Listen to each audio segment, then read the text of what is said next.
This week kicks off the Chinese New Year, which is also known as the Spring Festival. It's a time for celebrating and for spring cleaning, where it's a tradition to sweep away the bad fortune to make way for good luck.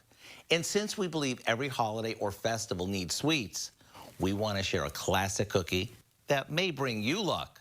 We begin by creaming together some butter, sugar, an egg, water, and some almond extract.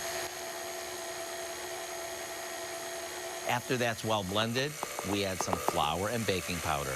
Make sure you do this slowly so you don't end up with a big mess. Now we scoop or roll the dough into 1-inch balls and place them on a baking sheet. And to get these just the right shape, we flatten them with the bottom of a glass and sprinkle them with sugar.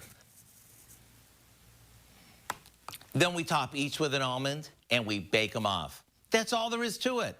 What we end up with is a melt-in-your-mouth cookie that's bursting with flavor.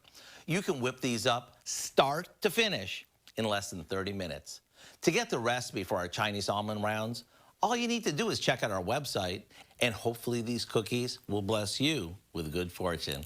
I'm Howard of the Mr. Food Test Kitchen, where today we found a lucky festive way for you to say, ooh, it's so good.